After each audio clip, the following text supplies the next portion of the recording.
okero monto mwanchio ya chire no le mbaranyora no baberamo ekuruma sana tigana yara gakia kwane arafu timu elie gukopare tiga igetere ne gaiga sawa atasongea hapo doko mwari baga watu wanataka kumuona abantu batete komora gaki moigo le space kaka unaweza ukasonga hapa katikati hapa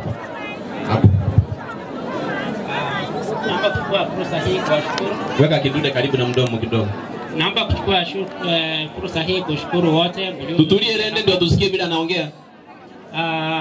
Amongst friends wa Mercy, I was also one of the closest friends, including Tim Strong here.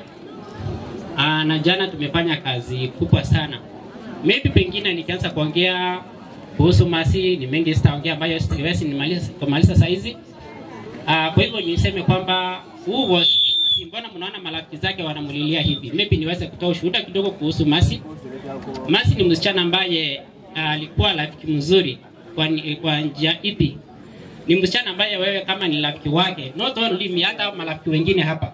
Huyu msichana kama wewe ni rafiki wake wa karibu kama sisi, ni msichana ambaye angeweka shida zake chini kwanza asaidie yako. Hata ukiwa na shida mwambie niko na shida nataka unisaidie. Hawezi akakuuliza wewe uko na ngapi. Si alikuwa msichana mzuri. Kwa hivyo ndio maana unaona kama marafiki zake hapa tuko hapa kumulilia na tumetoa na bado tutaendelea tena kumulilia zaidi. Kwa hivyo niseme kwamba kwa wale ambao walikuwa karibu na Mercy, niseme kwamba ameacha kidonda ambacho hakiwezi kikapona kamwe. Hatuwezi tukamsahau. Naona nyimbo zake bado tunaendelea kucheza hapa. Na kila mtu hapa kama rafiki zake nasema kwamba tumehuzunika sana.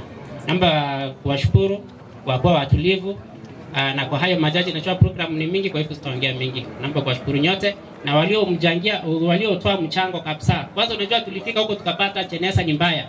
Team Strong tukasema hapana, Mercy never deserved this coffee. Tukaungana moja kwa moja tukaenda town, wakachanga pesa zingine tukaenda tukamnunulia coffee ambayo at least iko presentable because this was something which was to be put live. Kwa hivyo hatungeweka msichana wetu Mercy live tuseme tunampenda tena tumuzike kwa sanduku ya magogo. Hiyo ingekuwa kweli? Hapana. Hiyo hatungeweza. So tulifika huko tukasema no, tukaenda town kuleta sanduku nyingine tukamweka ndio tukamfikisha hapa. Kwa hivyo nashukuru sana marafiki zake wa karibu na anasema kwamba tuendelee kushirikiana wakati msiba unakuja kama huu. Nimesema shukrani. Nafikiri watu mmemwona huyu ndiye alikuwa yani wa dhati mwandani wake Mercy.